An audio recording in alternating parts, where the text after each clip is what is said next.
തിരുവനന്തപുരത്തെ LDC പരീക്ഷ കഴിഞ്ഞു. പരീക്ഷയെപ്പറ്റി നമ്മൾ നല്ല രീതിയിൽ നല്ല പരീക്ഷയായിരുന്നു, അതിൻ്റെ മാർക്കുകളെ പറ്റിയൊക്കെ നമ്മളിങ്ങനെ ചർച്ച ചെയ്തുകൊണ്ടിരിക്കുമ്പോഴും പ്രധാനപ്പെട്ട സംഭവങ്ങൾ ഇന്നലെ എക്സാമിൻ്റെ സമയത്ത് നടന്നിട്ടുണ്ടായിരുന്നു. ഒരുപാട് പേർക്ക് എക്സാം എഴുതാതെ പറ്റാതെ പോയിട്ടുണ്ടായിരുന്നു. കാരണം ഇന്നത്തെ കൊല്ലം എഡിഷൻ മലയാള മനോരമ പത്രത്തിൽ വന്നൊരു വാർത്തയാണ്.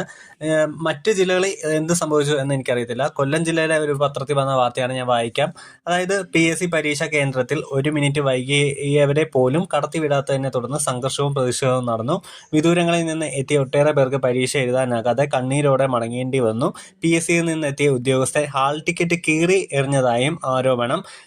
അങ്ങനെ പല കാര്യങ്ങൾ പറയുന്നുണ്ട്. ഇവിടെ ഒരു രക്ഷിതാവ് പറയുന്ന ഒരു കാര്യം, ദേശീയപാത നിർമ്മാണവും ഗതാഗത കുരുക്കും മനസ്സിലാക്കി ബസ് യാത്ര ഒഴിവാക്കി സ്വന്തം ഓട്ടോയിൽ തിരുവനന്തപുരം പേയാട് നിന്നും രാവിലെ 7-നാണ് പുറപ്പെട്ടത്. പരീക്ഷാ കേന്ദ്രത്തിൽ എത്തിയപ്പോൾ സമയം 1:33. എന്നാൽ പരീക്ഷ എഴുതാൻ അവർ അനുവദിച്ചില്ല എന്നൊരു രക്ഷിതാവിൻ്റെ ഒരു പ്രതികരണം ഇവിടെ കൊടുത്തിട്ടുണ്ട്.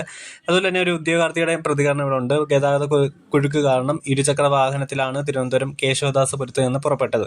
1:32-നാണ് എത്തിയത്. പ്രധാന ഗേറ്റ് തുറന്ന് കിടന്നിരുന്നു. ഞാനടക്കമുള്ള ഒട്ടേറെ ഉദ്യോഗാർത്ഥികൾ റോൾ നമ്പർ നോക്കുന്നതിനിടെ ഒരു ഉദ്യോഗസ്ഥൻ നമ്പർ രേഖപ്പെടുത്തിയ കടലാസ് കീറിയ ശേഷം പുറത്തേക്ക് പോകാൻ ആവശ്യപ്പെടുകയായിരുന്നു. അവരോട് അപേക്ഷിച്ചിട്ടും പരീക്ഷ ഹാളിൽ പ്രവേശിച്ചില്ല. പോലീസിനെ വരുത്തി ഞങ്ങളെ പുറത്താക്കി, പ്രധാന ഗേറ്റ് അടയ്ക്കുകയായിരുന്നു എന്നുള്ള ഉദ്യോഗാർത്ഥിയുടെയും പ്രതികരണം. ഇതിനകത്ത് വ്യക്തമായിട്ട് ചില കാര്യങ്ങൾ കൊടുത്തിട്ടുണ്ട്. റോഡിലെ ഗതാഗതത്തെ പറ്റി പറയുന്നുണ്ട്. പാരിപ്പള്ളിയിലെ ഗതാഗതക്കുരുക്ക്, പരീക്ഷ എഴുതാനാവാതെ ഒട്ടേറെ പേര്, അങ്ങനെ ഒരുപാട് പേർക്ക് ഇന്നലെ അവസരം നഷ്ടമായി. കൊല്ലം ജില്ലയിൽ മാത്രം. കാരണം ദേശീയപാതയുടെ നിർമ്മാണവും അതുപോലെ തന്നെ ഗതാഗതക്കുരുക്ക് കാരണം ഈ എക്സാമിന് വരുന്നവർ ഒന്നുകിൽ ഈ ഒരു KSRTC പോലുള്ള ബസ് സർവീസിനെ ആയിരിക്കും ആശ്രയിക്കുന്നത്, അല്ലെങ്കിൽ അവരുടെ സ്വന്തം വണ്ടിയിലായിരിക്കും വരുന്നത്, അല്ലെങ്കിൽ പല രീതിയിലുള്ള മാർഗങ്ങൾ സ്വീകരിച്ചാണ് എക്സാമിനെത്തുന്നത്. ഇങ്ങനത്തുള്ള ഗതാഗത കുരുക്കുകൾ ഉണ്ടാകുമ്പോൾ അവർ പ്രതീക്ഷിക്കുന്നതിനേക്കാളും ഈ ഒരു ഗവൺമെൻറ് ജോലിയെ ആഗ്രഹിച്ചായിരിക്കുമല്ലോ ഈ എക്സാമിന് അപ്ലൈ ചെയ്യുകയും എക്സാം എഴുതാൻ വരികയും ചെയ്യുന്നത്. പക്ഷേ അവർക്ക് ഈ ഒരു തടസ്സങ്ങൾ കാരണം അവരുടെ സമയങ്ങൾ നഷ്ടപ്പെട്ട് 1 മിനിറ്റ്, അതായത് 1:30 കയറണമെന്ന് PSC പറയുന്നുണ്ടെങ്കിലും അത് അവരുടെ കാര്യങ്ങളാണ് പറഞ്ഞത്. എങ്കിലും ഇത്രയും സന്ദർഭങ്ങൾ അവിടെ ഉണ്ടെന്ന് അവിടെ ഉള്ളവർക്ക് അറിയാമല്ലോ, ഈ ഗതാഗതക്കുരുക്ക് ഉണ്ടെന്നറിയാം. എന്നിട്ടും ഒരവസരം ഇവർക്ക് ആർക്കും കൊടുത്തില്ല. എക്സാം എഴുതാൻ വന്നവർക്ക് കൊടുത്തില്ല. അവരുടെ ഒരു അവസരം നഷ്ടപ്പെടുത്തി. ഒരുപാട് പേര് 6 മാസത്തോളം അല്ലെങ്കിൽ 1 വർഷത്തോളം അല്ലെങ്കിൽ വർഷങ്ങളായിട്ട് കഷ്ടപ്പെടുന്നവർ കാണുമായിരിക്കും. അങ്ങനെയുള്ളവരുടെ അവസരങ്ങളാണ് ഇവിടെ നഷ്ടപ്പെട്ടത്. ഹാൾ ടിക്കറ്റ് വരെ വലിച്ചു കീറേണ്ട അവസ്ഥ വന്നു. അതുപോലെ തന്നെ പോലീസിനെ കൊണ്ട് പുറത്താക്കുന്ന അവസരം വരെ ഉണ്ടായി. ഇനിയെങ്കിലും അത് ഞാൻ ഇപ്പം ഇത് പറയാനുള്ള കാരണം എന്ന് വെച്ചാൽ, ഈ PSC കാണിക്കുന്ന അല്ലെങ്കിൽ ഈ ഉദ്യോഗസ്ഥർ കാണിക്കുന്നത് വളരെ തെറ്റായിട്ടുള്ള കാര്യമാണ്. ഒരാളെങ്കിൽ ഒരു 5 മിനിറ്റ് നമുക്ക് നോക്കാം.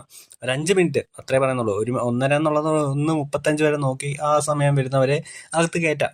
യോഗ്യരായിട്ടുള്ളവരെ, അതായത് ഹാൾ ടിക്കറ്റ് അങ്ങനത്തുള്ള രേഖകളുള്ളവരെ അകത്ത് കയറ്റണം എന്ന് തന്നെയാണ് പറയുന്നത്. മറ്റ് ജില്ലകളിലും അതുപോലെ തന്നെ ഈ നമ്മൾ ഉദ്യോഗാർത്ഥികൾ ഇങ്ങനെ പോകുന്ന എക്സാം സെൻറ്റർ ഏത് ജില്ലയിലാണെന്ന് വെച്ചാൽ അവിടുത്തെ ഒരു സ്ഥലത്തെക്കുറിച്ച് അറിഞ്ഞു വെക്കുന്നത് നല്ലതായിരിക്കും എന്ന് തോന്നുന്നു.